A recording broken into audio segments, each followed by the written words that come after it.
Good morning, class. 1, 2, 3, eyes on me. Alrighty, today with our lesson, I need to know that you have your listening ears on. Can you show me your listening ears? Okay, let's look at the whiteboard over here. I have a problem that I need you to solve. Let's wait for it to load.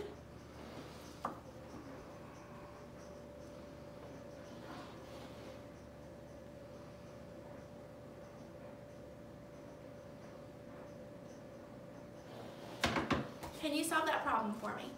5 minus 2 is 3, right? Alrighty, what if I asked you to add 2 plus 3?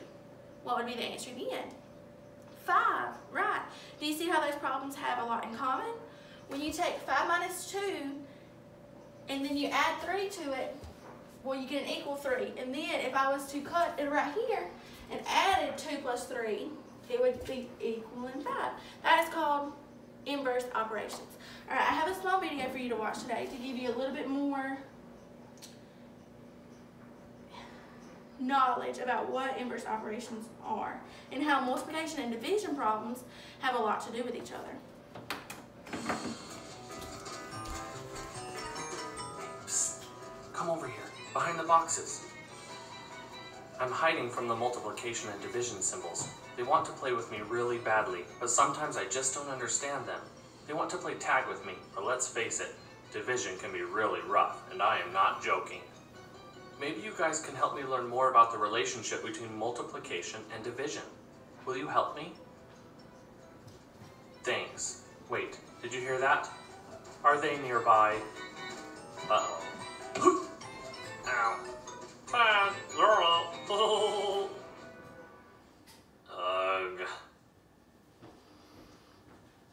Multiplication and division are not as hard as they look.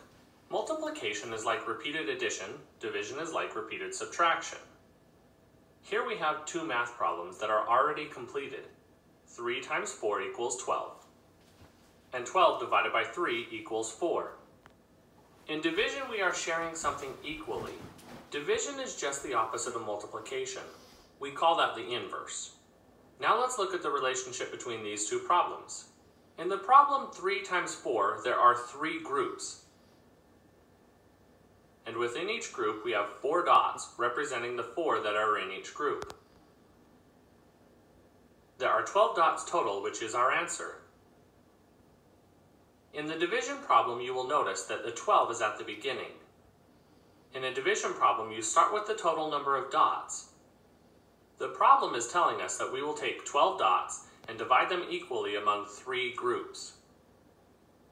We will put a dot in each group until all dots are gone.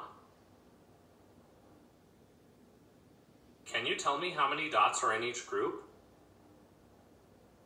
There are 4 dots in each group, just like the answer. Awesome! In both the multiplication and division problems, the smaller numbers tell us how many groups we have and how many items go in each group. The biggest number in each problem is the total amount of items, or dots in our case. Here are 2 more problems, but they don't give us the answer.